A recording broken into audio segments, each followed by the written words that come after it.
I always get a little funny because I see in that presentation when we were actually meeting in person, and I'm like, wow, those were the days. I feel so much older now. It's like, yeah, remember in my day when we It's now met in it's 2 years person ago now, 2 right? years ago. Yeah. Oh man, well, welcome everybody. I see people coming into the room. Welcome, welcome, welcome. You're in the Brooklyn Aquarium Society's live presentation, live stream with the one and only, the best above the rest, the kingpin of the Marin. Well, you've been thinking of this stuff for a while now, huh? No, Oh I'm man, just he's been winging it. working I'm on just this, huh? winging it. I'm just winging it. But the one and only Lou Ekus, which always gave a great presentation, always gives a great presentation for the Brooklyn Aquarium Society. We want to welcome him to our live stream and welcome you all as well. Steve Matassa, our wonderful club president, myself, D. Manuel, Dave, but all me other people that don't know me, Brooklyn Aquarium Society. So welcome everybody and happy Friday. We're going to be talking about water quality. And behind the scenes, we're just talking about water quality issue. It affects both freshwater and saltwater. But one of the funny things was I broke a cardinal rule. I threw something in my tank without thinking about it. And I had an immediate cause and effect, which like one of my fish was trying to jump out of the tank. He was like going bazonkers. And just water quality and how easily it can be affected, whether freshwater or saltwater. We many of us both, I think all of us, have We kept probably both all made that freshwater and mistake. So saltwater, and it's just so funny. So yeah, I hope you guys have your questions ready. I'll be monitoring the comments as I see them coming in now, and don't feel left out. We're gonna go through a great presentation Lou has for us, and I will be pulling the questions as you post them in the comments. So welcome everybody. D, it's great to be here. I love your intro, man. Nobody that I do a lot of these presentations. Nobody's got that intro package like that. I love that. I almost had a picture of you with like a crown on and a baton with like water, and I said that might be over the top a little bit. I didn't know to go overboard a little bit. It's all good. It's all good. And then I looked over my shoulder, and a fish was like jumping out of the tank. Oh I was man, like, that is insane. what the heck's going on there? But yeah. just club news before we go into it. First and foremost, thank all of you guys that are members of our Facebook page, the website, following us on all the social medias, because it's very hard for us. We know we're a public supported club. It's very hard for us maintaining when we can't meet in person. Yes, we do want to meet in person. We're working with the powers that be, the New York Aquarium, and working on when we can actually get there. And I really miss all of you guys because there's nothing like meeting in person and having that personal one-on-one energy. So we're working on we that. we need your money. Yeah, that too. Money helps. Yeah, just looked at that. The fiscal crisis is affecting everybody from renters, clubs, organizations, retail. So yeah, we're hustling, and we are posting things for sale as far as tanks, because it's things that we were trying to keep you guys going with. We're posting, any tanks we have in storage for sale. We have a few all-in-one systems that I'll repost after the stream is done, and they're just trying to perpetuate the hobby and keep people motivated. It's hard for everybody. Um, I collected all of the names. I collected many of your names that took part in the giveaway. Wonderful, wonderful Lou here, Lou Ekus, Tropic Marin has No, just to donated say, some. again, I'm sorry. Go Before you ahead, get Steve. Go no, ahead. no. For one thing, too, if you not only with postings online, if people are interested in something, you're looking for something, you're looking for tanks or equipment or something, put a line onto Facebook or something, and we'll take a look. If we have it, we'll try to hook you up with something. Because Brooklyn Aquarium Society is all about the hookup and bringing Yeah, that hard to find to the hard to look for, bringing the people together. absolutely. Yeah, and we have some awesome nitrite, professional grade test kits that we're going to raffle off. I collected the names. If you did not, and it's a cardinal sin, if you did not follow us on Facebook, you better follow right now, because we do things like this on a regular, at least once a month. You had to put water change in the comments below. If you didn't already, I'm gonna give you a last minute shot as I have the picker wheel running in the background. So the code is water change. If you're not already entered the win, one of these awesome nitrite test kits. Say that 3 times fast. Put that comment water change in the comments below, and I'm monitoring them. These are Where's professional nitrate kits. Remember, professional? these are high quality, right, Lou? Yeah, we They- have the they- two. We have the lower resolution one, which is the basic, and then we have the pro, which is the higher resolution. These are the pro kits. Right. And we thank you and for donating to our club. Like you've been a loyal supporter of us for a long time. And if it wasn't Always a for pleasure. companies like your company, we wouldn't be in existence. You know, it's plain and No, simple. well, and companies like our company need clubs like your club. Right. Well, we got we work together all the time. You know, it's for the hobby, right? Absolutely. And for everybody else, I also put the website in the scroll below, so you can check out the website. I love the website. I love what you guys did with it. The upgrades are actually really well done. Yeah, we're working on it. There's a couple of links that aren't working right, and there's some things on there that we want to change. But I do like the new graphics that we've done. I like the way it's laid out. I think it's very user friendly, and we have a lot of very specific information that's coming online onto the new website now that the framework is there. So I'm kind of excited about where that whole website thing is headed. And there's a lot of information on there. I was actually reading through it yesterday. If you guys don't know, there's a lot of information on the Tropic Marin website, not only about the products, but some general science things like the effect on water quality, like nitrate, and some little things that we can easily gloss over. So if you haven't checked that out, check it out. It is still a work in process, but many of the items of information are very valuable. All right, now I don't know, Steve. I'm gonna take a vote. Because I see Mr. Kogan in the back room here. Should I let him in, or should he have him huff and puff and try Who's to blow this? the door down? Gene Who's is in the this? back room. You can let him in. Just mute him. There he is. What's up, Gene? How you feeling? His neck's working. He's looking better there. Look at that. I think you look taller. Gene had back surgery, so. Gene's the vice president of our Neck surgery. Neck surgery. Yeah, he was short, so they added about 4 inches to him. Hey, I might go for it then. All right. I hear his wife yelling at him, so I'm going to meet you, Gene. I'll meet you. So now we can go right into it. One of the things that I'm going to reiterate is that we have, I already mentioned the test kits. We're going to go into those probably at the end of the presentation, so stay tuned. I'm going to call the names out. We're going to have the randomizer pick the names from the list, in addition to whomever has not already entered. I see producer Reef. I'm going to add you into the box here. And we also have a donation from one of our other sponsors from Pinplack. So I'm going to mention that only to those that stay to the end, because you know how we do. You got to stay to the end, yada, yada, yada. So, we're going to talk about water changes. And Lou has a great presentation, so I'm going to give you the space to cue that up. And while he does that, I'm going to enter producer's Reef. Ran out of TM reef salt and just bought the bioactive because that local fish store didn't have any more. And I need a water change. Producer. There's nothing like running out of salt and finding out just when you're getting ready to do the water change that you don't have any salt. So that's why I'm always looking for the sales online, buy them, put them away. I have extra all the time.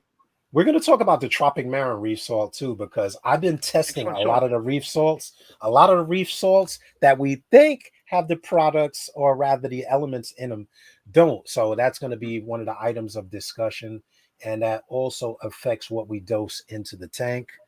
Okay, you can definitely see a difference from one salt. I've tried a lot over the years, and I don't want to stop bringing names out and stuff like that, but there's a couple that I had problems with, and a few that are always stable. They're the same. You check them all the time, So there's definitely a difference in quality. It's not salt. It's not salt.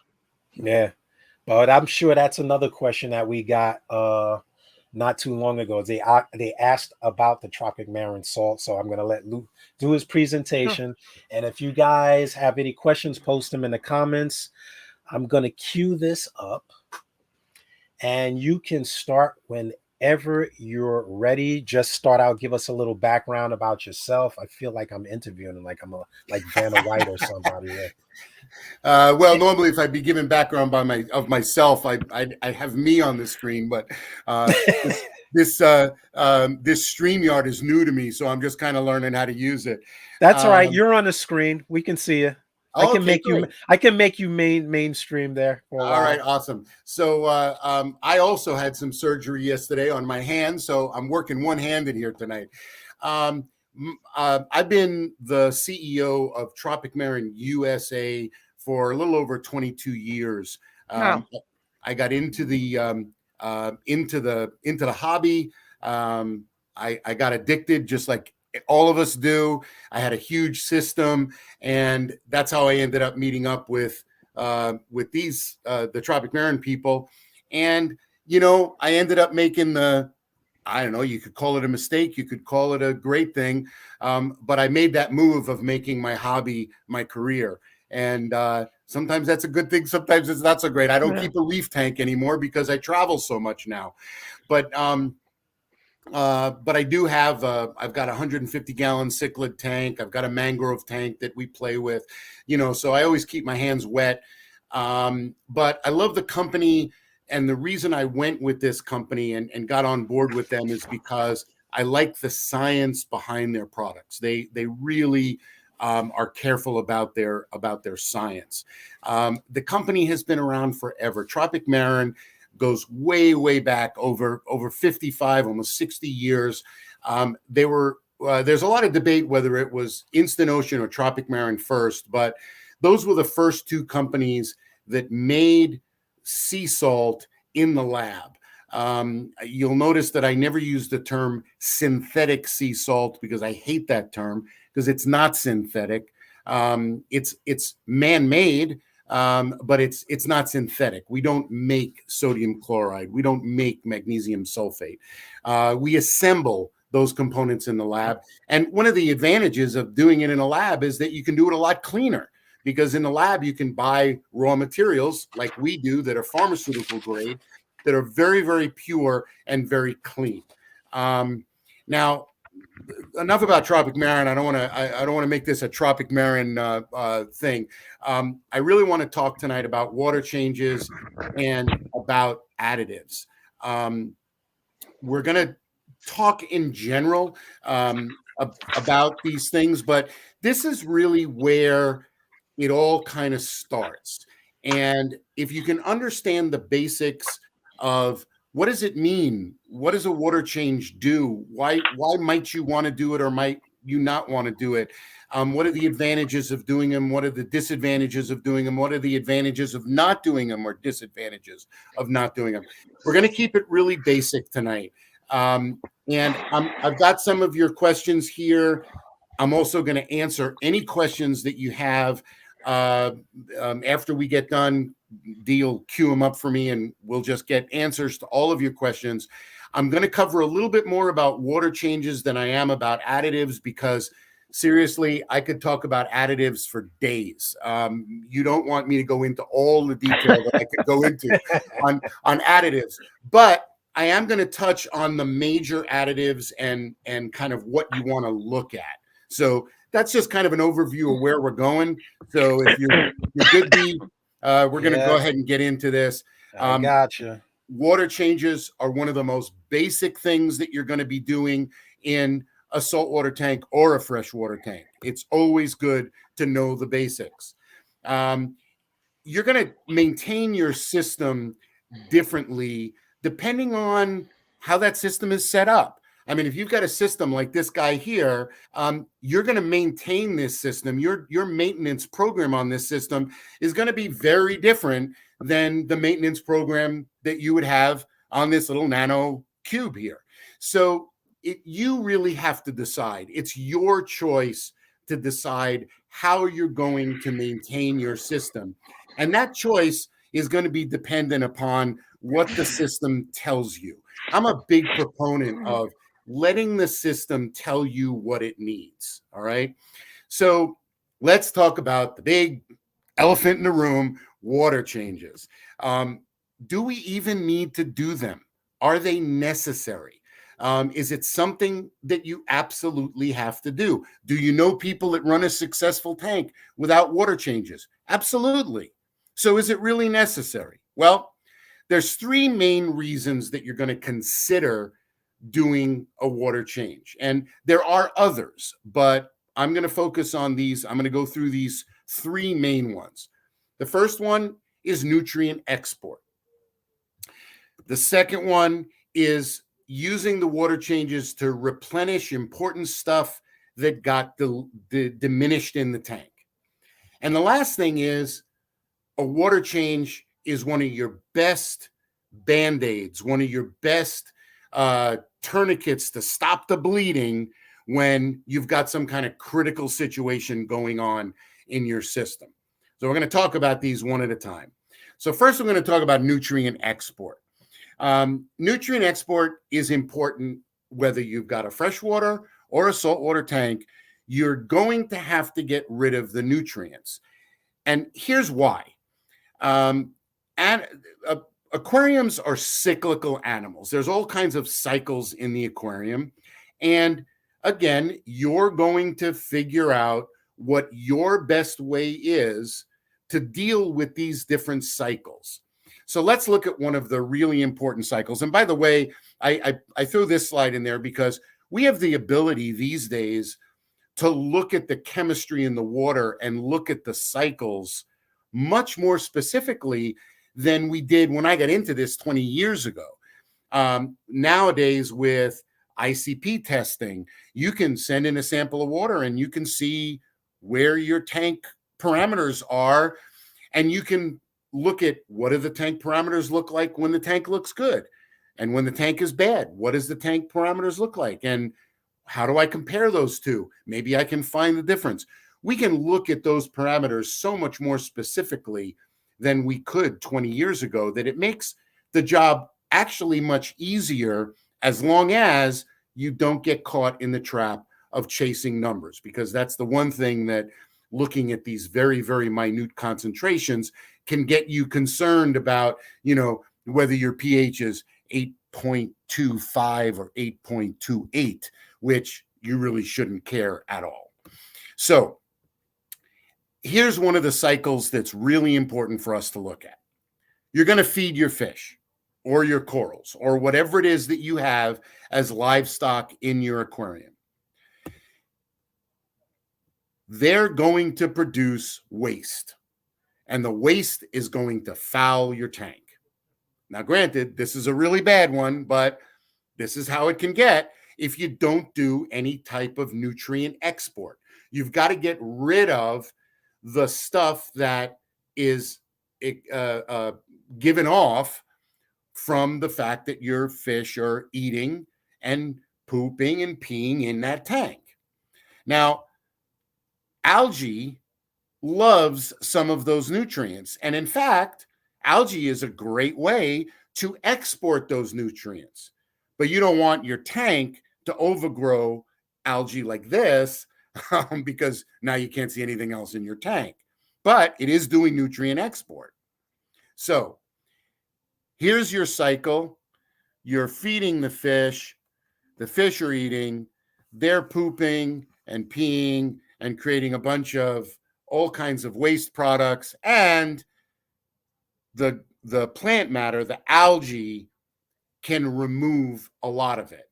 Now, in some systems, and you guys are going to be very familiar with this concept, in some systems, we're going to really benefit from this. We're going to really take advantage of this, and we're going to use this nutrient export on the plant side, maybe to grow a planted aquarium. And the time frame between that tank and this one, those are the same tank. The time frame is a few weeks. And this is how powerful the growth can be when you've got good nutrients in that water. You can make some beautiful aquascapes with the use of these nutrients growing macro algae like this. And you've all seen, some of these gorgeous aquascapes that are done like this. But sometimes it's just not enough. The plants can take a certain amount out, but they can't get always everything that we need exported from the system. And that's when we've got this other part that comes into play, the water change. Now, in this particular diagram, it says 10 to 15%. We'll talk about percentage of water changes a little bit later. Bottom line is, could be anywhere from 5 to 10% in a large system. If you've got a nano system going, it's much easier to do larger percentage water changes. I know people in nano systems, that have a 5-gallon reef and they do an 80% or a 90% water change every week or two. That's another way to go. So that's the first one. That's the nutrient export part of this this equation. The second part is replenishing diminished essentials. Now, this is an important one, and I want to show you exactly why. So polyps, I've got to use some type of example, freshwater, saltwater, reef or not. So I tend to be a reef guy, so a lot of my examples are reef examples, but the same thing is true of other compounds with other animals in the tank. I'm just using corals and reef as an example because that's what I'm comfortable with. So polyps are going to use calcium and carbonates to build their skeletal structure. So here's just a little schematic of a coral polyp. And out in the water column, you've got these carbonate ions and calcium ions. So these light blue ones are calcium ions, and these darker purple ones are carbonate ions. Now, keep in mind that ions have a charge on them. So ions don't generally float around a tank free like this. These are all free ions. So in this little snapshot of this tank that I'm showing you, there's lots of other carbonate ions that are attached to something. And there's lots of other calcium ions that are attached to something. And what I'm doing is I'm deleting all of those out of the water. I'm getting rid of all of them. And I'm only showing you ones that are free ions in this particular instant in time. This is just a snapshot in time. And these are the ions that are free. And the reason I'm showing you the free ones is because those are the ones that we're going to be messing with. All right, so what happens is they float around the tank until the zooxanthellae, the coral polyp, with the help of the zooxanthellae, identify a pair, a carbonate and a calcium pair, and it's going to put those two together and deposit them at the base of the coral, which is going to help build the skeleton. And it's going to continue to pull these calcium carbonate pairs out of the water column and deposit them down at the base of the coral, and they're going to continue to build that skeletal structure. Now, the reason I'm showing you all of this is because you can see now that all of that calcium carbonate, all this purple stuff is meant to be calcium carbonate. All that calcium carbonate from the water column is down in the skeleton of the coral. And look at what's happened out here. It's pretty much gone. And that's why we need to replenish it, because the corals are going to take out what they need. All right. Now, this is when people usually say to me, but I do water changes to replenish all of that stuff that the corals are taking out. And keep in mind, I'm showing you calcium and carbonate here, but this is same type of process is true with lots of other things as well. So once again, I got to tell you, it's not enough. And in fact, the first thing we talked about with the nutrient export, sometimes the macroalgae that you have in a refugium can be enough for nutrient export. Water changes, unless you've got a nano tank and you're doing an 80 or 90% water change every week or two, water changes are not going to be enough to replenish the things that are depleted. And if we can do better, then good is just not enough. Now, I'm going to put some numbers on this because I want you to really see how critical this can get. So let's say you've got a reef tank. And those of you that are freshwater keepers, just bear with us here. The same thing can happen in your tank. It's just a little bit more critical in a reef tank. That's why I'm using the reef example. So let's say you want to maintain your calcium level at 420 parts per million in your reef aquarium. And let's say that over the course of the next few days before your water change, your calcium drops from 420 to 380, which is completely reasonable numbers. Well, you're going to do a 10% water change today, and you're going to mix up seawater that has natural seawater concentrations of calcium and other elements in it. And natural seawater is around 420 to 440. So I'm using the 420 here because it's a nice round number. It was also what you wanted to keep your tank at over there. So you're going to do a 10% water change with 420 part per million water. Well, the equation goes like this. The difference between your aquarium water, which is 380, and your water change water, which is 420, is 40 parts per million. But you're just doing a 10% water change. So that means it's the 40 parts per million times just the 10%. That means that you're actually going to change the concentration in your tank today by 4 parts per million, from 380 to 384. Keep in mind, this is also only on the one day that you're doing the water change. So you can see it's nowhere near enough.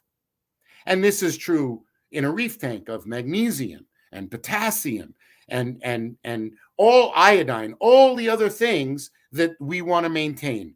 Water changes are just not enough to make up those differences. All right.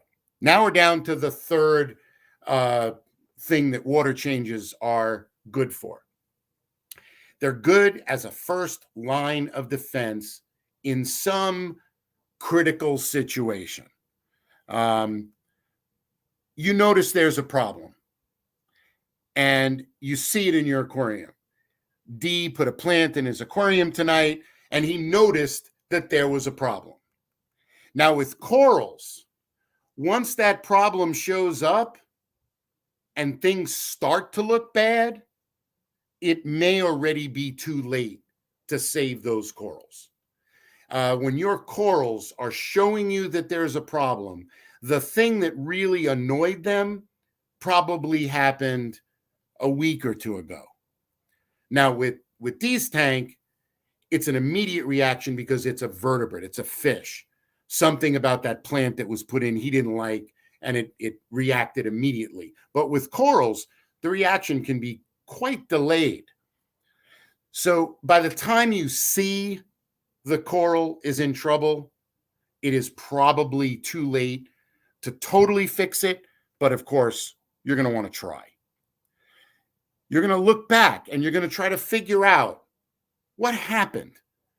And you need resources to be able to do that. Well, here's one of those things where ICP tests are very useful.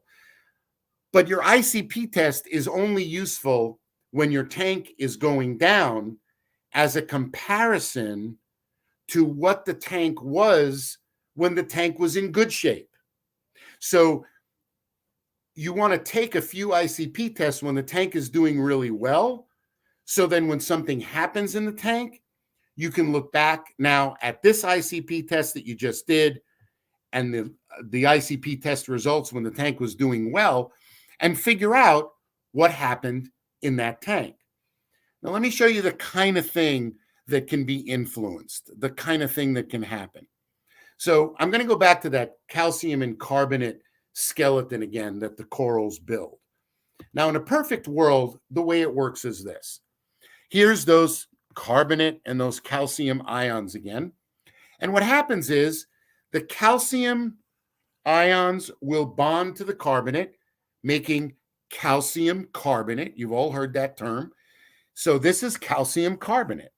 And just like this calcium bonded to this carbonate, this calcium can now bond to that carbonate, and it's going to create a crystal.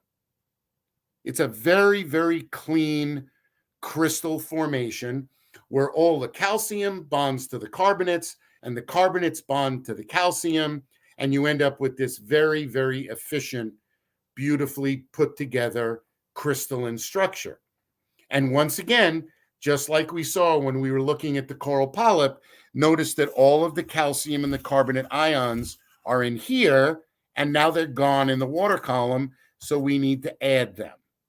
All right, that is what happens when everything is running well. But let's see what would happen if we just have one little issue. We happen to have a high phosphate level, and I'm sure none of you have ever had a high phosphate level, but we have a high, and the reason I pick high phosphate level is because it's very common. So here's what happens with a high phosphate level. Now we've got the same diagram here. You still see these free calcium and carbonate ions, but you'll notice also that I've put in a couple of these big yellow phosphate ions. Now here's what happens. Just like before, the crystalline structure starts to form. The calcium carbonate starts to form, and we're getting a nice crystal there. But what happens is that because there's so much phosphate in the water, the phosphate gets into our crystalline structure and takes the place of the carbonate. And the problem with that is that the calcium has a lot of trouble bonding back to the phosphate, where it has no trouble bonding back to the carbonate. So now what happens is this crystal is essentially shut down. It can't continue to form. So if you don't export that phosphate, if you don't get rid of that phosphate, now your corals can't build their calcium carbonate skeleton as effectively, and you're left with all of this calcium and carbonate out in the water column because it can't get into the crystal because the stupid phosphates are there. That's just one example of why you need to do this type of nutrient export. Now, we would love all of the world to stay in beautiful balance all the time, but as you are well aware, it just doesn't work like that. It's going to go out of balance. If there's one thing I've learned about keeping aquariums in doing this professionally for 22 years, it's that these ecosystems that we create are constantly changing. You're never done. What's in balance today is going to be out of balance tomorrow. And you have to really love the thrill of the chase. You have to really love chasing down those imbalances and fixing them. If you don't, then don't go into this hobby, because that's what the hobby is all about. And the satisfaction of having a beautiful tank is that you've done that tracking down of those imbalances successfully over the course of the last few years. So what can you do to avoid all these issues? What can you do to help these problems? Well, we've established that the corals need that calcium and those carbonates. What you can do is you can add them. Don't depend on your water change, because your water change is not going to give you enough. Now, this is from when I speak live and I ask the audience, how many of you do two-part additives? A part A and a part B, a calcium and alkalinity additive. Many of us. I'm sure many of you do. So what I'm going to do first is I'm going to show you what is the downside of the two-part system. Because once you understand what the issue is with the two-part system, it's very easy then to understand all of the wonderful ways that we have now that avoid that problem. So first, we're going to talk about what is the problem with the two-part system. Well, here's the problem. In the two-part system, you have basically a part A, which is calcium chloride, and a part B, which is sodium carbonate or sodium bicarbonate or some combination of those two. I'm using just sodium carbonate here just to keep the explanation nice and simple with 4 little balls instead of more. Now, when all of this stuff goes into solution, the corals are going to take the calcium from the calcium chloride and the carbonate from the sodium bicarbonate, and they're going to put it together. Remember, we showed already many times, they're going to make that calcium carbonate skeleton. So those two are going to go down into the coral. They're gone. And there's nothing you can do about the fact that if you start with calcium chloride and you get rid of the calcium, you're going to be left with the chloride. It's not going to evaporate. It's not going to go anywhere. Same thing with the sodium bicarbonate. If you get rid of the carbonate, you're going to be left with the sodium. Now, in some ways, that's very convenient because chloride and sodium have a wonderful marriage, a wonderful chemical affinity for each other, and they like to make sodium chloride, which is salt. 70% of sea salt, approximately 70% of sea salt, is sodium chloride. So you're not creating anything toxic or horrible. You're just creating a little bit more of what is already 70% of the salt that's in your tank. But here's where the problem comes in. You're going to continue to add more and more part A and B. And as you add more and more part A and B, you're going to create more and more sodium chloride. Now, here's why this is an issue. D, is everybody able to see me personally now? I'll put you in the mix. Put me in the mix.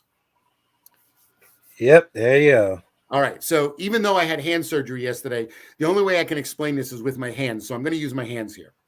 My hand that had the surgery is going to be my sodium chloride hand. And this is going to be the everything else hand. So what I mean by that is this.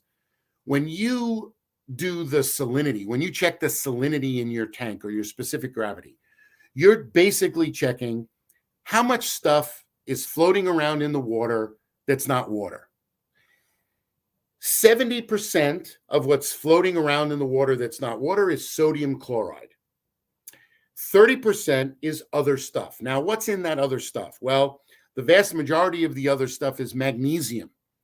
However, there's also all 70 trace elements in that 30% of other stuff. Your animals want the other stuff even more than they need the sodium chloride. But the way the ocean is designed is that it's 70% sodium chloride and 30% other stuff. The average of these two things together will measure out to the 1.025 or 1.026, wherever you keep your aquarium. Well, I'll use 1.026 today. This imaginary line of 1.026 is made up of 70% sodium chloride and 30% other stuff. Now, when you do the A and B additive and you create all this extra sodium chloride, you're going to increase the sodium chloride level. You're not increasing the other stuff. You're just increasing the sodium chloride. What happens is your salinity, your specific gravity, is going to go up. Very easy to deal with. You're going to dilute it with some fresh water. The problem is you're not going to be able to selectively dilute the sodium chloride. You're going to dilute all of this so that the average of it is 1.026. But it's not 70-30 anymore. Now it's like 75-25. So it's still 1.026, but it's more sodium chloride and less of the stuff that your animals really need. Now we add more sodium chloride and dilute it again, and more sodium chloride and dilute it again, and more sodium chloride and dilute it again. And you can see what's happened is that my everything else hand has disappeared, because as I add more and more sodium chloride, if I keep the specific gravity at 1.026, I've got to have less of everything else in the system. So all the things that your animals really want are getting less, and the sodium chloride is getting more. That is the issue with the two-part system. All right, D, I'm done with my hands. You can get rid of me now. We'll go back to my presentation. Okay, because I have a question that touches upon that, and then it kind of goes back to where you may have already passed. But all right. The first question was, how much phosphate is considered high? Like I know that's kind of a loaded question. Oh, not But at all. when we ask what is considered a high phosphate level, and the reason I said it touches upon that because a lot of us do auto dose, Mhm. and when we auto dose, one of the big things about trying to reduce the phosphate has been people trying to do water changes to reduce the phosphate, and more often than not, it has no effect. Right. Okay. There's a good reason it doesn't have an effect. So let me explain, because this is an easy thing to explain. The first part of the question is, what do we consider a decent phosphate level? I'm assuming we're talking about reef tanks now, correct? Yeah. Okay. So in a reef tank, the Tropic Marin approach, and if you talk to 5 guys, you're going to get 10 different answers for this. But the Tropic Marin approach is, we consider the sweet spot of phosphate to be between 0.03 or 0.04 parts per million up to about 0.1 part per million. If you're up at 0.11 or 0.12, that's fine. But if you go much higher than that, you're generally really fostering some algae growth or cyanobacteria growth. And if you go much lower than 0.03, your corals are completely starved for phosphates. So optimum phosphate level between 0.03 and 0.1 ppm. That's the first part of the answer to the question. Second part of the answer to the question is this. You said, why don't my phosphate level go down when I do a water change? Well, it depends on what your numbers are. If your phosphate in your tank is 0.3 and you do a 20% water change with clean water change water, they will go down. But if your phosphate level is 0.05 and you make up clean water change water, that it may not go down. And the reason it would not go down is because I can't speak for all salts. I can only speak for Tropic Marin. But phosphate does not have a minimum requirement for pharmaceutical grade. And since sodium chloride, all sodium chloride on the earth comes from the ocean, most sodium chlorides have at the very minimum, natural seawater levels of phosphate in them. So your fresh water change water that you make up could have anywhere from 0.03 to 0.08 or 0.1 phosphate level in it. So if you have a 0.05 phosphate level in your aquarium and you do a water change, it may not necessarily go down. Did that answer your question? Yes, it did, because the following that same train of thought, no one ever asks about phosphates in freshwater, but we usually use the same water to do freshwater changes or saltwater changes, with the exception of RO. But how likely is it that an RO unit is going to remove phosphate? RO unit will remove quite a bit of the phosphate, but what I'm saying is that if you're mixing salt then in that water, this is obviously not true of Yeah, fresh the water, salt contains phosphate then. but the salt is going to have some very low level of phosphate in it. Gotcha. You answered it. Spot on. All right. So are we back at my sodium chloride screen here? Yep, we're there.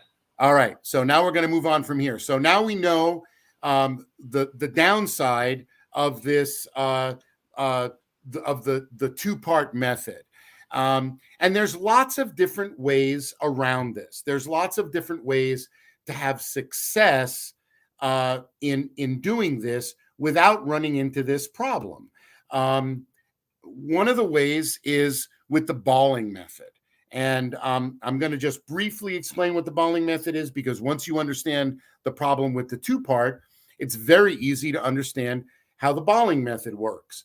The reason I like talking about the balling method as a first step is because it was the first way that was developed really around this problem. Now we have other ways that are also as elegant. But each way has its benefits. The advantage of the balling method is that since you have 3 different solutions, you have complete control over how much calcium, how much alkalinity is going into the tank. And that isn't true of some of the other methods. So here's the way the balling method works. Just like the 2-part method, you've got a part A with calcium chloride. And just like the 2-part method, you've got a part B with sodium bicarbonate. But what Hans Werner Balling did in 1994, and then he revised the method in 96 in Dots magazine in Germany, was that he added the part C. And the part C is that other 30%. It's everything that's in sea salt, but no sodium chloride, no calcium, and no carbonates. And here's the way it works. Just like the 2-part, when these things go into solution, the calcium carbonate goes down into the corals, leaving you with the chloride and the sodium that still create sodium chloride. But now, instead of just building sodium chloride, we're going to also add that other 30%. These 2 things together are just complete sea salt. So if you can come back to me for a second, D. Gotcha. All right. If you remember our other example where we added sodium chloride and diluted, and that's why we had this ionic imbalance. With the balling method, we add the sodium chloride as the byproduct of the A and B, and then we also add the part C, and then we dilute it. Then we add more A and B, more part C, and dilute it again. So instead of imbalance growing, we're just adding extra salt and diluting it, adding extra salt and diluting it, and ending up right back where we started. And the ionic balance is maintained. That's the balling method. So by using that method, do you not have to add other stuff, trace elements, strontium, things like that, calcium, whatever? Not calcium, sorry, amino acids.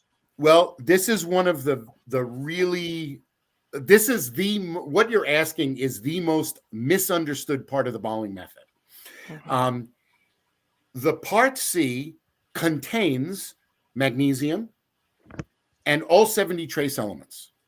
So technically, you are adding magnesium and trace elements with the part C, okay? However, you are only adding enough to ionically balance the leftover sodium chloride from the part A and B. Okay. So in the balling method, you still need to add trace elements and you still need to add magnesium separately because the part C doesn't supplement for used trace elements and magnesium, even though it is technically adding trace elements and magnesium, it's not supplementing for used trace elements and magnesium. Okay. Does that make sense? Yeah. So now, again, trace elements, some people put amino acids, iodine, strontium. Do you still put all this other stuff too? And do you believe in all those different chemicals? I mean, at times. And I'm gonna touch on those in a minute. Okay. All right. We're going to talk about what trace elements you may want to keep a watch on, but it also depends on what you're growing. You know, if you're different corals, right? Yeah, if you're trying to propagate xenia, you're going to boost up your strontium level. You know, certain my xenia grows. I can't control it. It grows too fast. Yeah, everybody complains about the xenia. Yep, and then I have tanks where. Oh, yeah, and then I have tanks where xenia won't grow. One tank it'll grow like crazy, and another tank it won't grow at all. And that is the ultimate example. I always say to people, your system is your system. You can set up 2 identical systems right next to each other in the same room, and one system will do one thing and the other system will do something else. It's just the way it is, and this is why you have to constantly be analyzing what's going on and what do I have to do to get that system to do what I want it to do. And more importantly, what is the system telling me? because the system speaks to you. The system tells you what it needs. You just I got to believe that, listen. yeah. You just got to listen. So there's other ways to do this, and this calcium, and keep in mind, I'm just focusing on calcium and alkalinity additives right now, because, and I said at the beginning of the presentation, I'm not going to talk about all additives because we'd be here for a week. But it's interesting that there's other ways to do this, and each way has its advantages and its disadvantages. The advantage to the balling method is I have complete control over the amount of calcium and alkalinity going in, and I can have more of one or more of the other. The disadvantage is I need 3 dosing pumps to do it. That's a big disadvantage. It's also a disadvantage that I end up getting that raise in the salinity that I have to constantly compensate for and dilute. But there's some new innovations these days and other ways to do this. So one way is with carbocalcium. Carbocalcium is based in calcium formate. Now, the interesting thing about calcium formate is that you're going to create a single solution. It comes as both a solution and a powder that you mix with RODI water. It's a single solution that will dose both calcium and alkalinity for you.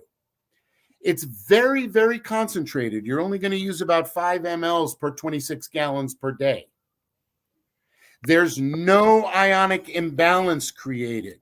It doesn't raise the salinity. There's no sodium chloride produced. There's no excess carbon dioxide produced. You're literally just adding calcium and alkalinity in an extremely concentrated form. And you can put it on a dosing pump once you know how much the tank needs, and you're good to go. You can also add trace elements to this, by the way, if you wanted to. We'll talk about that in a second.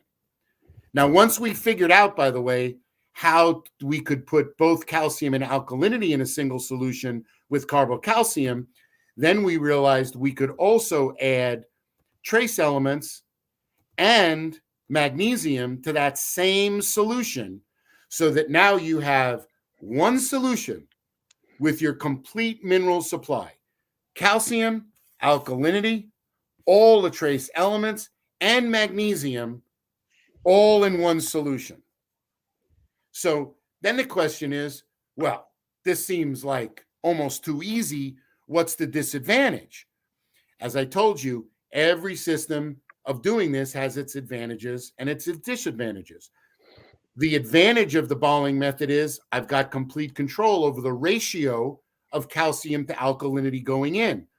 With my carbocalcium, because my calcium and my alkalinity are both in one solution, I have no control over the ratio of those two. I'm going to be adding the same amount of calcium and the same amount of alkalinity given X amount of carbocalcium liquid. So I lose that control. Once I go to the alpha reef, now I've got no control over the proportion of calcium, alkalinity, magnesium, or trace elements going in, because it's all in the one solution. So advantage, one dosing pump does everything.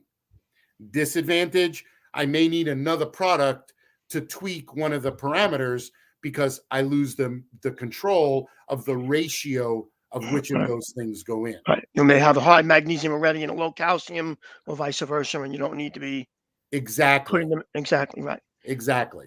Now, you did say, I'm sorry, one thing. You did say the dosing pumps.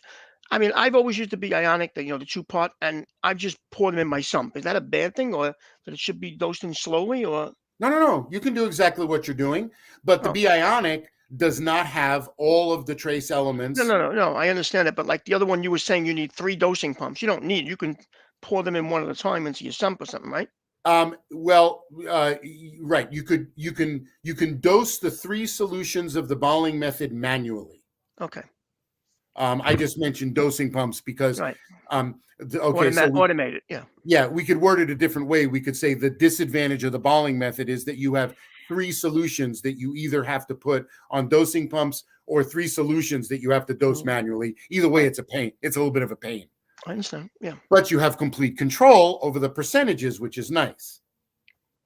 And then you were asking Steve about trace elements. We make there are 70 trace elements in natural seawater, approximately. The interesting thing about trace elements is that all tanks use different amounts and different trace elements. One thing that is true, though, that's very interesting is that out of the 70 trace elements, all reef tanks will see the same 17 trace elements go down very quickly. So what Tropic Marin does is that we separate those 17 trace elements into the 10 positive ions and the 7 negative ions so that they don't precipitate. This way they stay in solution. And the trace K has these guys here, and the trace A has those 7 there.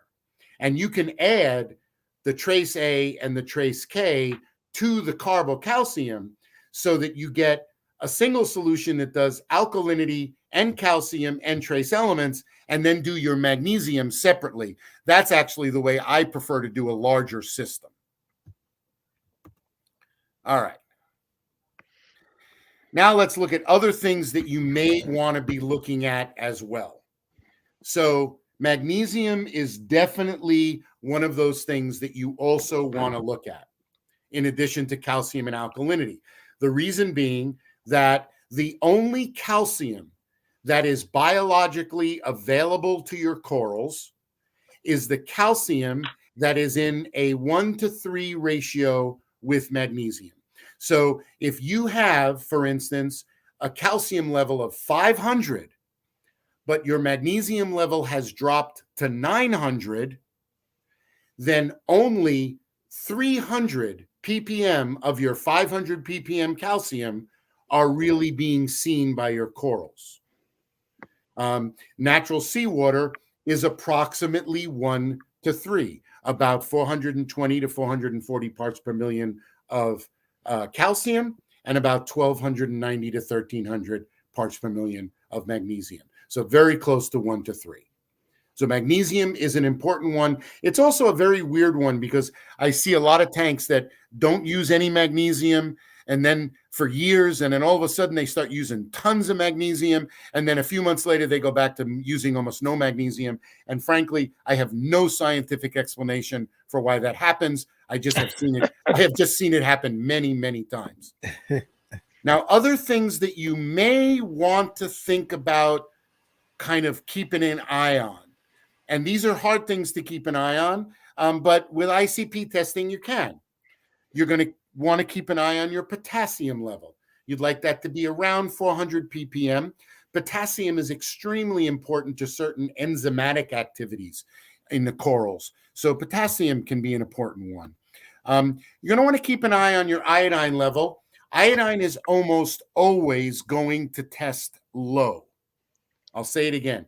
Iodine is almost always going to test low.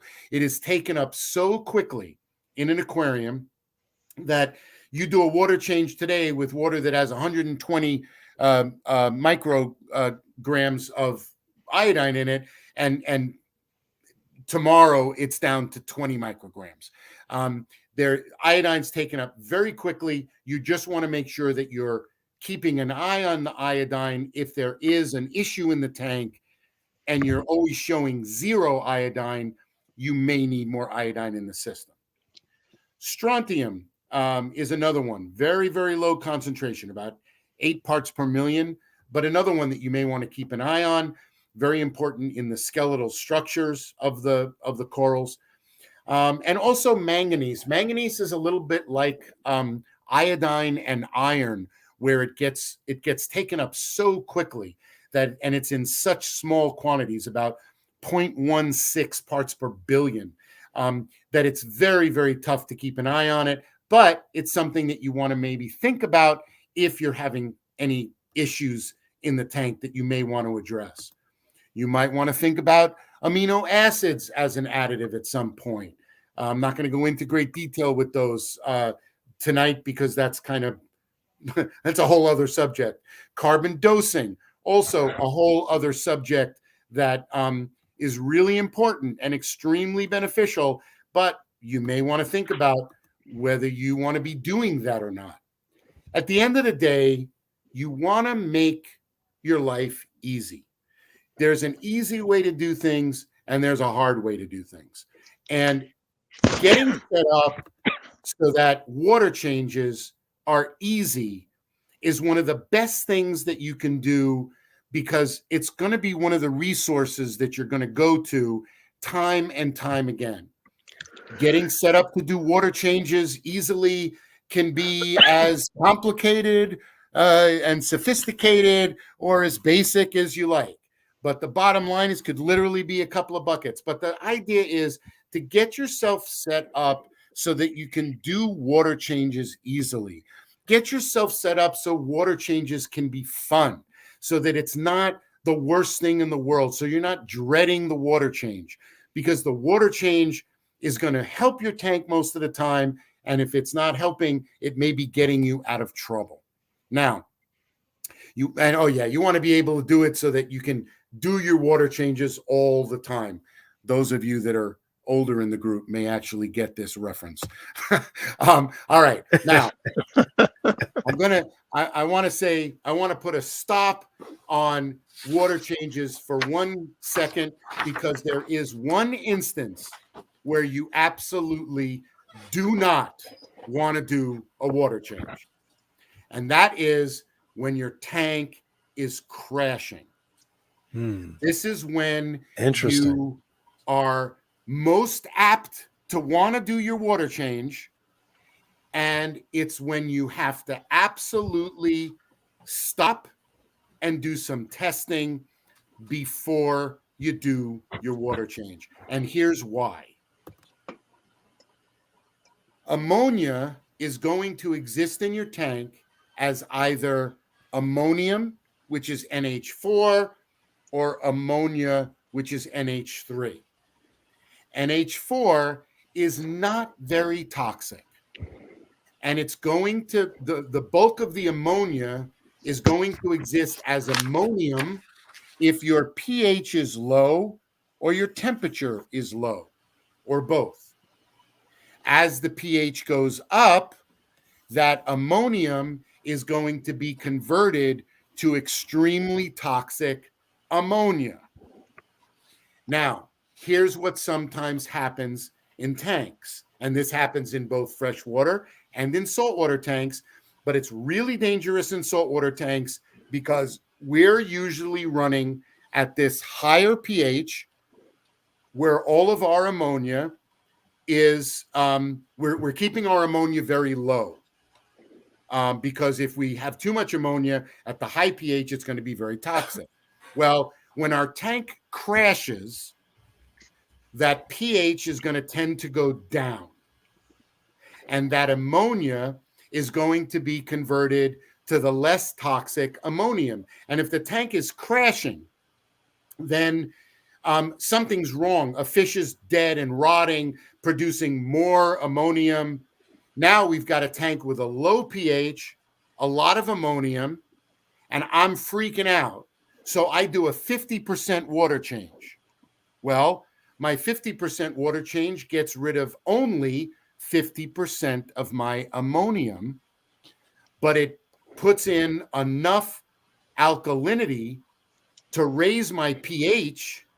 And now my pH comes up and my less toxic ammonium turns to toxic ammonia and brings the whole tank down. Wow. So when your tank is crashing, the first thing you do is go grab your ammonia test kit before you do anything. The worst thing you can do to a crashing tank is to do a huge water change without testing for ammonia. The first thing you do is test for ammonia. The next thing you do is test for pH, and then you take the temperature of the tank. Once you know those three things, you know how to not get caught in this situation. I have seen this happen a number of times, and I can guarantee you it will take a crashing tank down to nothing. Done. Wow. So in this situation, do you do smaller water changes? Yes. Excuse me. Yes. So better to do small, and how often, like waiting between them, or? You have to do smaller water changes. You have to bring the pH up extremely slowly. You have to use there's different sponges that you can use to, to get the ammonia out of the system. Right. What you want to do is you want to let your nitrification cycle deal with the ammonia Ammonia load. before you bring the pH Wow. up. Wow. Okay, yeah, definitely something that we all probably thought the opposite.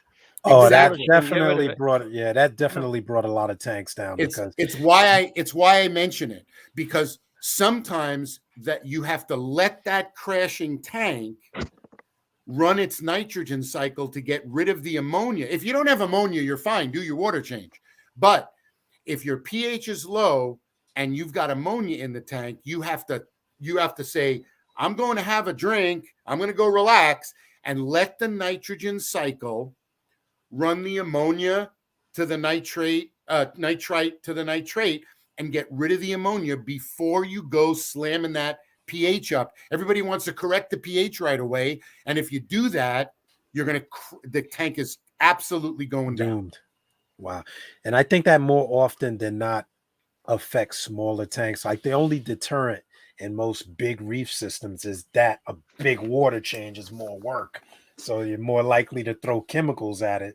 So is it even worth trying to lower the pH? Like, because I know even doing the two-part, using that two-part, that alkalinity will raise the pH. No, the best thing you can do is to let the tank run its nitrogen cycle and get rid of the ammonia. Once the ammonia is gone, you can do whatever you want to the tank. But you're better off letting the nitrogen cycle fix the ammonia problem before you go messing with parameters. Because whatever you do to the parameters, if you raise your alkalinity, you raise your pH, you're going down. You're going down the tube. Up flames. Down in flames. And this is more of it is a freshwater problem, but it's more of a saltwater problem, because in a saltwater tank, we're running those higher pHs, and we're right on the borderline of this ammonium ratio. And so if our pH goes down, we're in that dangerous area where we got to be really careful. And I like to mention this to people because people don't understand how dangerous raising the pH, if you've got ammonia in the tank, can be. It literally can just take your entire system down. Yeah, with saltwater tanks, a lot of people are chasing that 8.2, 8.3. So they're trying to raise the pH. Yeah, and that's if you fine. don't know, but if you That's don't know there's fine. ammonia present, then you're That's raising fine. the ammonia Yeah, as well.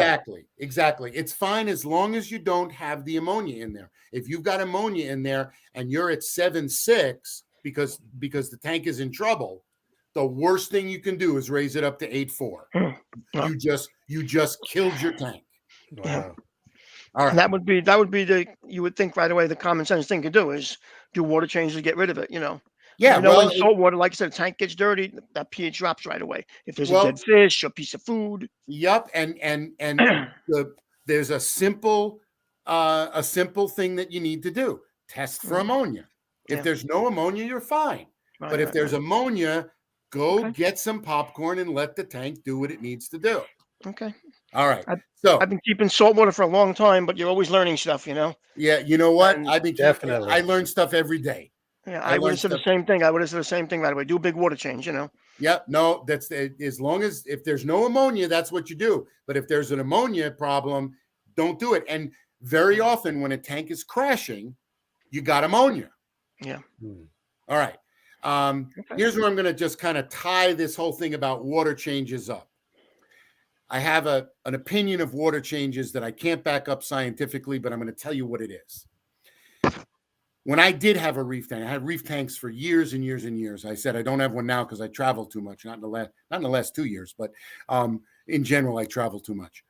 But when I did have a reef tank, there was one thing that was always 100% true, and that was every single time I did a water change in my tank. Not most of the time, not almost all the time, 100% of the time that I did a water change in my tank, my animals look better the next day. Of course. Yeah. And I've got a theory that all of these compounds that we have floating around in the tank don't stay in exactly the same molecular form forever, for years. And when you do a water change in your tank, it's literally like you're giving your animals a breath of fresh air. It's like you go outside in the spring after being locked up in the house in the winter, and it's a breath of fresh air. And those animals love that. It's all brand new, clean compounds. Yep. So in my book, if there's a button that I can push that makes my corals look better, I should probably hit that button once in a while. I'm not one of these people that says you got to do a water change. You know, you got to do 15% every week or every 2 weeks or whatever.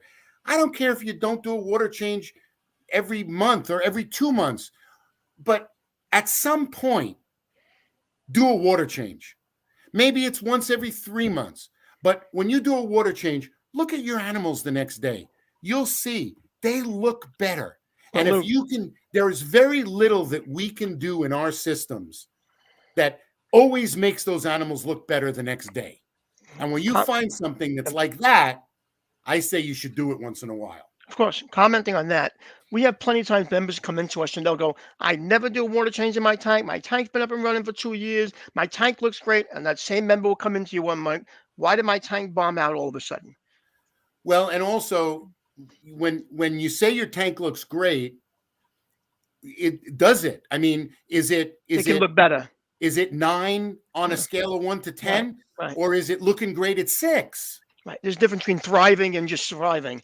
And it could look like it's even thriving, but maybe it could do better even. You know, we don't know. And so I like to just kind of make this point that there's very little that we know about in reefing that when you do this, your animals look better. Water changes are one of them. Absolutely. Get yourself set up so that it's easy to do them, so that once in a while you can do them because your animals are going to like that. It's pretty simple thinking.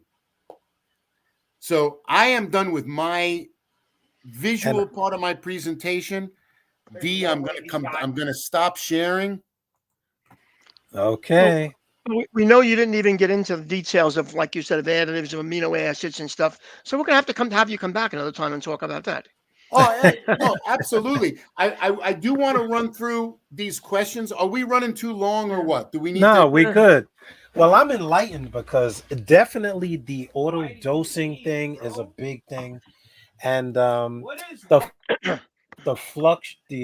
fluctuation with the pH, I was sitting here processing because one tank I have on the auto doser, and the other tank, which I don't, is actually always done better than the tank. And I'm always like, well, the levels are higher in one, but it's so many other elements that we don't even test for unless you have an ICP test. Right. Well, and even ICP, you really even don't ICP know. testing. I'm a fan of ICP testing, but there's 2 things that I don't like about it. One is that it often gets people chasing numbers because the numbers are so tight that people call me and they say, I got 101 and I really want to have 105. It's like, forget that. The other thing about ICP testing is you have to remember that many of the values that you get back in an ICP test are calculated values. So what that means is that they test for this thing and this thing, and they know that if those 2 things have those numbers, that this third thing has that number. It's a calculated value.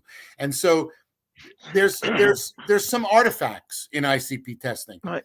Never go chasing one particular ICP test. If you do an ICP test and you see something's wrong in the numbers, do a second ICP test and see if the same thing shows up, because sometimes it doesn't. Really? Well, I definitely cross-reference the digital test kits. Like, a lot of us use the digital test kits. A lot of us have aquarium controllers. And these probes and things are prompt to get miscalibrated. Like, that's something I found out the hard way a year ago, is like, okay, a probe was off and my system was dosing based on that probe. but how Yeah. many of us are testing? And I was like, well, I take a good old fashioned strip test or a fluid test and cross-reference the probe, and I found out the probe was way off. Yeah. Didn't you have that problem with a pressure gauge too? You thought you had no Yeah, pressure? I had the pressure gauge. I'm changing every line on He's my coming out there. RO So unit. maybe the pressure I gauge is no good. I took the RO unit off. I'm Yeah, testing digital- every chain, and the gauge was bad. I was Digital like, is $20 good. gauge.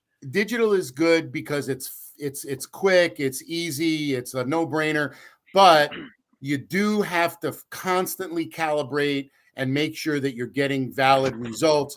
I can't tell you how many people call me with a problem and we end up tracing it back to some digital something Really? that was giving them a wrong reading. And I don't want to give you the wrong impression. I'm not against them. I love them because they're quick and easy, but you got to calibrate them and test against them at least once every couple of months.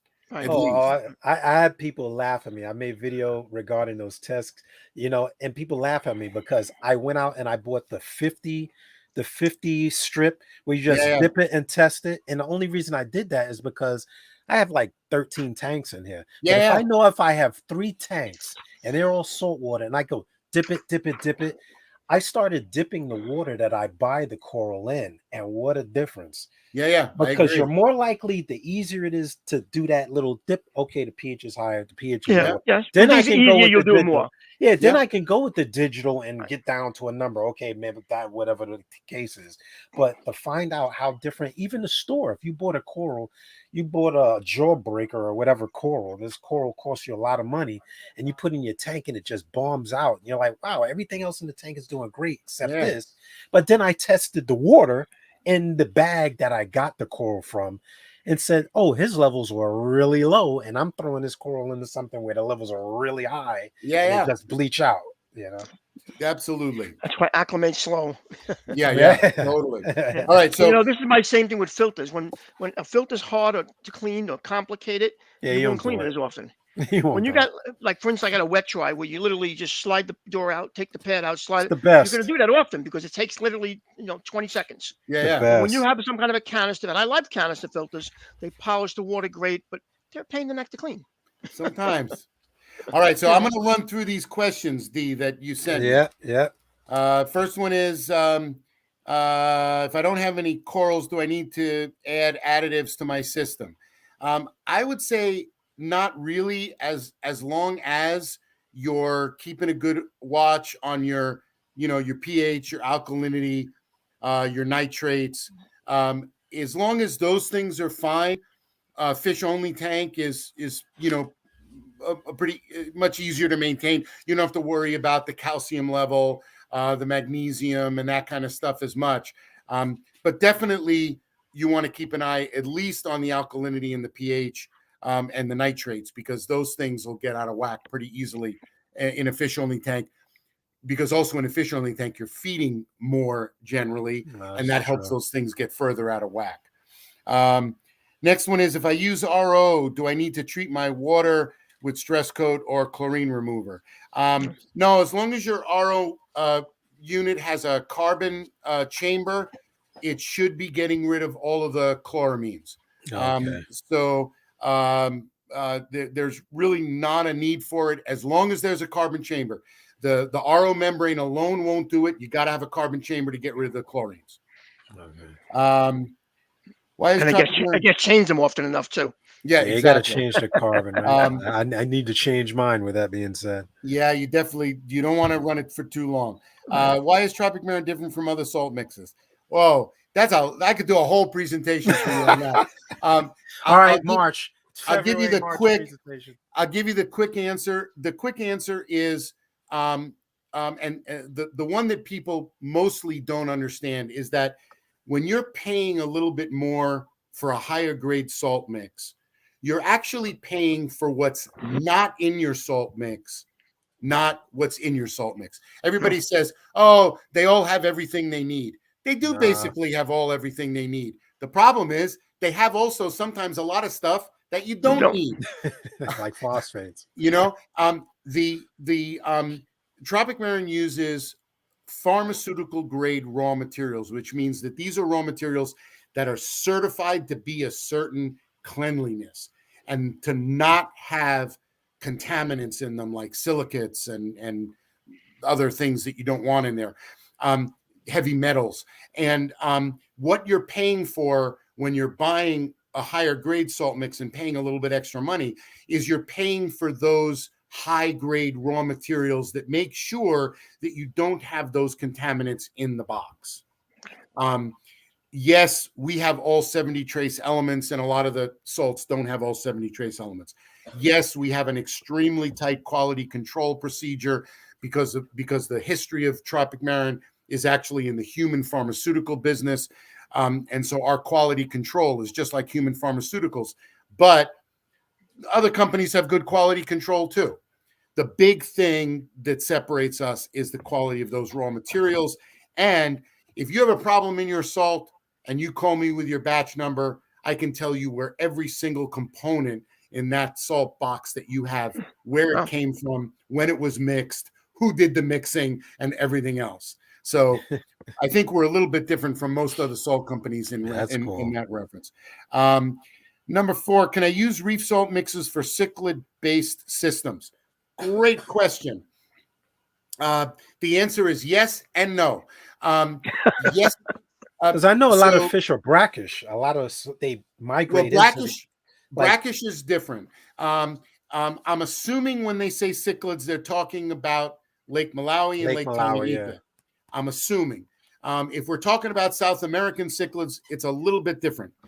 But in relation to Lake Tanganyika and Lake Malawi, both of those lakes contain all 70 trace elements in the water that you find in natural seawater. So from that standpoint, yes, you can use salt for saltwater tanks for African cichlids. However, it's better to get a cichlid salt that is specifically formulated for the cichlids because the ratio of those 70 trace elements in those lakes is a little different than the ratio of those same 70 trace elements in natural seawater. At the end of the day, the quick, easy answer is you're pretty damn close if you're using salt mix for your African cichlids. So yes, yes, you can.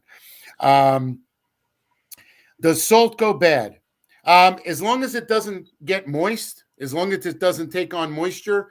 If you've got a bucket of salt that was kept in a dry place, you open it up and the salt is still powdery, use it. The salt does not go bad as long as it stays dry. And so if you had hard clumps in there where they did get, they're going to dissolve again, or is it something you're losing in that? If there's hard clumps in there, you can. There's a good answer for that. You can try dissolving it. One of two things is going to happen. Either it's going to dissolve just like normal, in which case it's fine. Okay. Or you're going to see a white precipitate. Ooh. If you see a white precipitate, that means that in those clumps, it formed calcium carbonate precipitate. And when it forms calcium carbonate precipitate, there are other elements that get stuck in the precipitate. So it's not perfect at that point. But if it's clumpy and you mix it up and it goes crystal clear, there's no precipitate, no problem. Use it. It's fine. Do you have your own line of water additives and treatments? I think I answered that already. For freshwater and saltwater, the freshwater saltwater question is that in Europe, we have more freshwater additives than what we have here. We don't sell any of our freshwater additives here in the US. They are sold in Europe. Here, we're mostly a saltwater company. And yes, we have, if you need it for saltwater, we have it. Can too many water changes disrupt a tank cycling? This is a really great question. I'm going to give you my opinion. And this is another one of those things. If you ask 5 guys, you're going to get 10 different opinions. In my opinion, the bacteria and the archaea that are responsible for the cycles in the tank are mostly located in the substrate, attached to the gravel, on the surface of the rocks, in the corals. They're on stuff. Now, there is some that's in the water column, but the vast majority is attached to something. So, in my opinion, you can do as many water changes as you want when your tank is cycling. It doesn't decrease the cycling from the standpoint of taking bacteria out of the tank.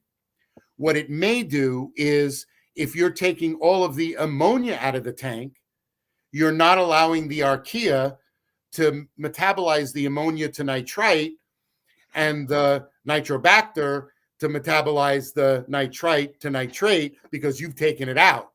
So from that standpoint, it might slow the cycling a little bit, but it doesn't slow the cycling in my opinion, because you're taking bacteria out. The reason I'm making that distinction is because that's usually what that question is for. People are afraid if they do a lot of water changes, are they taking all the bacteria out? Should you not vacuum at that point if you're going through a cycle at the beginning? I'm a big believer in vacuuming, but when I made cycle, I don't. I made that mistake once, though. Like I vacuumed too much, and it sent a bloom through my whole tank. I got a funny approach on this, Steve.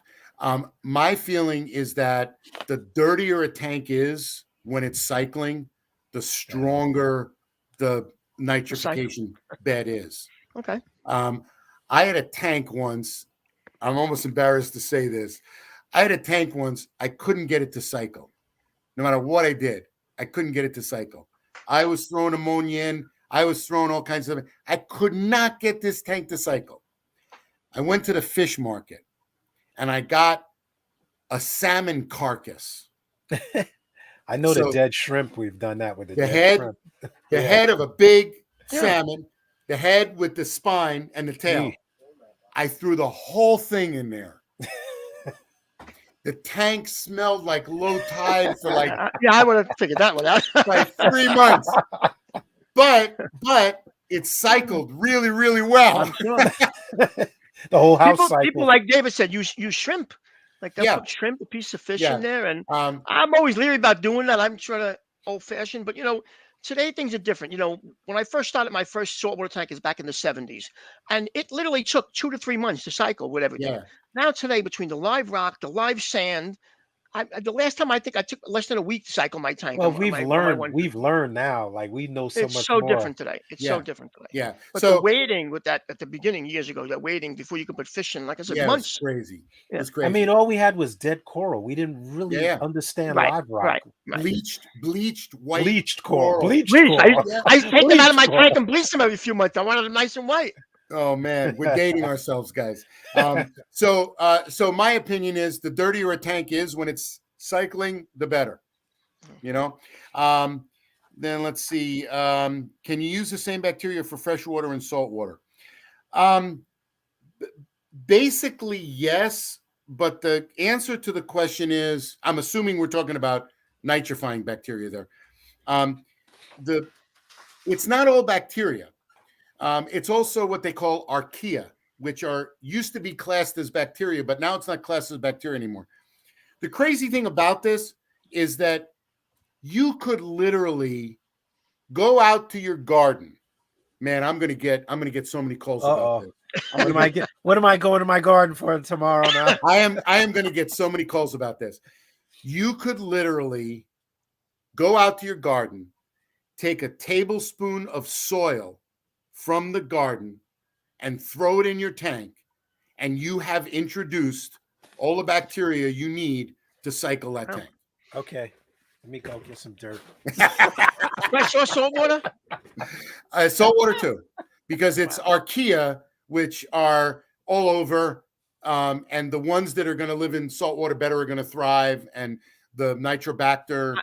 I believe you, but I'm not going to the backyard and getting dirt. Yeah, don't go to the backyard. I believe it 100%. But the reason I put it like that is to just talk about the fact that if you're putting any live rock in the tank, or you're doing a freshwater tank and you put in some gravel from another tank or a piece of wood from another tank or something, you've got all the bacteria you need. Sure. You just need to feed them to get them to grow, and they'll be fine. I always try to move things over, like never start a tank clean, fresh with brand new stuff, and I always tell a joke. One time in work, I went into an apartment and the lady had a fish tank empty. I says, why is the tank empty? She goes, because fish keep dying. I said, what are you doing? She says, every month I take it apart and clean it down palm olive and the fish die. But they're shiny. Yeah. And she said, my Oh, my tank is God. clean, they still die. Okay. But her hands are soft while she does this. Yeah. And the Yeah, tank yeah. is clean. That's Her another match. dated joke, right? All right. So can I use regular tap water with your salt mix? Sure you can. I wouldn't, but you can if you want to. I would. That also depends on where your water is. I mean, Yeah. you can't compare New York water to like Jersey water. The parts per million is so much higher in there. The CDS rather is so much higher. You'll get 350, 450 in there. We get 30 coming out of Well, our water. plus your pipes. You don't know. Some Yeah. people have old pipes. One of the big things that people don't understand is silicates. If you're on town water, a lot of the municipalities, after the water is all filtered and everything's ready to go and it's ready to go out to the town, they actually add silicates to the water as it goes out to the town to protect the insides of the pipes. Yeah. Wow. So you can use tap water to make salt water. It is physically possible to do it. If you have a fish only tank, you might even get away with it. But in a reef tank, even though you can do it, I would never, ever try to run a reef tank on tap water, because if it's okay today, I might be killing everything tomorrow. Yeah, and they changed that mixture going from municipality to municipality. Yeah. I mean, you could get that report from your local Department of Environmental Protection. Yeah, I found that out just for her. And they're constantly using different compounds to filter the water, depending on what they find in the water. I had an entire reef system go down once because the town was using something to filter the water that they thought was non-toxic to humans, which it is, but it was toxic to my corals, and it was part of the filtering that they did. So yes, you can, but I don't recommend it, and I would never do it in a reef tank. Well, even fluoride. I know that was big in the 80s, putting fluoride in the water. Yeah, they do. Let's see. Do you have a tank set up? I already answered this. I got I have a 150 cichlid tank, which, by the way, if anybody is interested, I am looking to find a new home for my 150 cichlid tank. So give me a call or shoot me an email if somebody wants to come up to Massachusetts and get it. And we also have a mangrove tank. I have a little 29-gallon old Cardiff tank that I got a mangrove from Julian Sprong, and I've been playing with that mangrove tank. I've got some plans for it, but it's not doing what I want it to do yet. So I'm not even showing it or talking about it because it's not doing what I want it to do. I could never get those mangroves to grow the way I want them to grow. I've been trying for years. I learned a pretty important thing. My mangrove is coming back now, but Julian told me, because there's a lot of people, I have a red mangrove, and a lot of people say that you have to spray wipe the leaves because of the salt, right? Yeah, the salt. Julian, who in my mind is the ultimate mangrove Guru authority, of mangrove, right? So Julian, when I got this mangrove from him, I said, "Do I need to spray it and wipe the leaves?" He's like, "No, you don't need to do that. That's a bunch of hooey. It's actually not good to spray it because it makes mold on it. Don't spray it. Just leave it alone." Well, my mangrove kept going downhill, and I talked to Julian about it a couple of times, and Julian finally said to me, he said, "I got a guy up north that says he sprays his mangrove and it makes it do better. So maybe you should try that." So I started spraying the mangrove, and the mangrove is coming back now big time. Wow. So I think that in Julian's very humid Florida environment, that's true too. You don't need to spray the mangrove. Yes. But up here in Massachusetts, cold, in my dry, cold house, right, I got to spray that thing to give it the moisture that it needs. Right, and makes now sense. It's coming back, it's starting to look beautiful now. Yeah, because we're running radiators in the summertime. And forced heat. You know what? It's the same way in Florida. Orchids. I've seen like my aunt's house in orchids. She has orchids there. She doesn't do anything but mist them every couple of weeks. She doesn't water them because it's so humid out in Illinois. Yeah, my wife has them. My wife puts ice cubes in them, sprays them, and all that. You know, it's like you said, different climate, different climate. So D and Steve, that runs through all the questions you got me beforehand. Did anybody give you any other questions during that we need to answer? No, the only question I got was from Bill Amelli, and he said water changes overcrowding affect ammonia quality of freshwater and saltwater aquariums, and that's pretty much generating more ammonia is going to generate poor water conditions. But Yeah, I mean, in a reef tank, there's a lot of stuff to take up ammonia. In a freshwater, there's not as much to take the ammonia up. The advantage of the freshwater is that you're generally running a lower pH, so most of your ammonia is going to be ammonium, and so it's not as toxic. It's actually one of the biggest differences between freshwater and saltwater is the toxicity of the ammonia in relation to the pH, because we run at such different pHs. But I'm not sure I actually 100% understood what he was asking. yeah. But anyway, I am going to go into the share screen so I can pull up the big wheel. As you guys have been following us from the beginning of the show, you'll see that we had been collecting the entries for the big giveaway, which is the pro grade test kit. If I can pull up this picture, I've got like all thumbs here today. But anyway, all right, I'm going to pull up that in the background. The pro test kit. I'm going to remove you, remove me. And you can see that there's the pro test kit. I'm bringing The you pro back, kit and the Steve. regular kit, then is it just more accurate, or It's tighter parameters. So with the, I think it's, I don't remember. I think it's 0.02. Well, let me go into my the Price is Right schmeal. All right, you do it. You do it, D. So the NO2 and NO3 Pro test kit. This test kit is compatible. It's capable of performing over 50 tests. One test kit test for nitrate, which is the byproduct at the end of the nitrification process and affects water quality. The nitrite, which is the toxic aspect to fish and is produced in the first stage of the bacterial process. The NO2 and NO3 Pro test kit will help you maintain a healthy and stable aquarium. Brought to you by our friends at Tropic Marin. And this too can be yours if the price is right. But anyway, trying to give back. Once again, we always say thank you to our sponsors, Tropic Marin. And Lou is always a friend of the Brooklyn Aquarium Society here. she is. I am going to pull this screen up if I remember what I'm doing and hit the sound here so we can get the special effect treatment here. All right. And always thank you always for stick coming through with us and wasting his Friday night here. And No, it's fun. I guess we all have nothing better to do on a Friday night. He'd be much happier throwing that old salmon into the corner and the house up. I'm never gonna live that one down, huh? So now we got 23 entries. If you didn't get in on time, you're gonna have to wait for the next one. And if you guys look closely, there's also a mystery entrance for our item of pin plaques. Our pin plaque sponsors, given to me by the great G Bostic, is a beautiful hand-painted coral insert, which is a great focal point for any aquarium. This colorful piece produced by scenery and shelter for swimming obstacles within your aquarium, brought to us by our friends at Pin Plaques. Okay, I'm not Bill Bob Let me Barker, spin it? that's for sure. Yeah, let's spin the wheel. I'm gonna spin the wheel. Round and round it goes. Can you guys see it? Yeah. All right. I'm taking the hand off so you guys don't think it's rigged. All right, so put your hands up in the air, baby. KJE.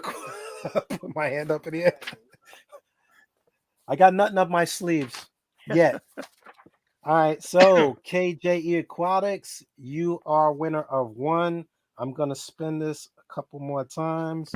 Now I'm gonna put down in the comments the email address. You can email me to claim your prize. Actually, go on the Facebook page. I'll make a little comment section for you guys on the Facebook page, and it'll just be a note to address that you won. I got your name here, so we'll know. Or you could email me at dfrombrooklyn@gmail.com. So that's easier said. And I'm going to spin it. I'm going to take this choice off the wheel and I'm going to spin it again. All right. I am putting my hands up in there. Look. Oh, Mr. Fox. John Fox. I had to go by his house and see some of those black Moscow guppies he's been breeding over there. But Mr. Fox is also a longtime member of the Brooklyn Aquarium Society. So congratulations, Mr. Fox. D, what's really funny is, Leslie, my wife and I, we bring Tropic Marin into the country from Germany, but we also bring in Dr. Basilier's biofish food from Germany, and KJE Aquatics. Keith is one of our customers. And he's always at our talks. So we love to see him at the talks. That's awesome. He got some great questions here too. That was one thing I missed too, that German, the expo out there. Oh my God. I wanted to make it. Let me see. Let me spin the wheel one more time. I took him off of there so we don't have one guy winning like 2-3 times. All right. Man, look at how you guys are set up here, huh? Round and round it goes. Producer Reef. Producer Reef, congratulations. Also, another loyal follower and subscriber of our YouTube channel. If you guys are not already subscribed to the Brooklyn Aquarium Society YouTube channel, well, kick yourself in the pants because I'm going to throw your name in the garbage. But anyway, make sure you've subscribed so that you can take part in not only our monthly presentations, but any and all giveaways that we come up with. Now, I'm going to spin it one more time because Steve's going to have a heart attack if I give anything else over here without doing it through the website. So I'm going to spin it one more time. Go ahead. And we will be offering more of these test kits at our other presentations and auctions and so on and so forth. So stay tuned. Robert Poorman, congratulations to Robert. Once again, you can drop me email, dfrombrooklyn@gmail.com. I'm taking your names down. And it's awesome, man. I should have put my name on there. I'm going to tell you the God's honest truth. I can't say it enough. I don't care how digital we get. I still like to go with the hand test kit. Gives me the most comfortable feeling that I have the result that I know is accurate, because the tests, we can get lulled into a blind confidence relying on all the digital technology. I think it's good to it's fine as long as you're testing it against a test kit once in a while. Okay. I mean, we get kind of old. It's kind of hard to see the colors. We rely on those digital probes because sometimes blue and purple is like, is it purple? Is it blue? I don't know. But I know you got to watch, but just when something's easier, you'll do it more. When something is hard, there's a couple of good brands of test kits that, again, I won't stop mentioning brands that they're good, but some of them get a little complicated. They're too many steps, and so what do? Is you just go, I'm not going to do it today. Hey, Mr. Bernard said, "What? Steve didn't win?" No, I didn't put my name in. I don't know why. I don't want that. I didn't put my name in. Congratulations to the winner. Yeah. Congratulations to the winner. But once again, I can't thank Lou enough, man. We were supposed to have you on in September, and everything went kind of apologize to your wife. We took her Friday night away. We took a Friday night. Wine and cheese for the wife. My wife's used to it. That's all right. This worked out great. Wine and cheese for the wives out there. Yeah. Anybody willing to deal with crazy fish nuts, dead fish in the house and throwing stuff in the bathtub and changing water and in the middle of the living room and stuff. They're a rare and precious breed. So I agree. With that, I will draw the night to a conclusion. And thank you, everybody, for your participation. Thank you, Lou. Thank you, Steve. Thank you, Gene, who kicked himself off somewhere down the road. And if anybody has anything else to say it now. If not, we're going to go to what we call the outro. Take care, Lou. Take care, guys. Thanks so much. Thank you. All right. Good night, everybody.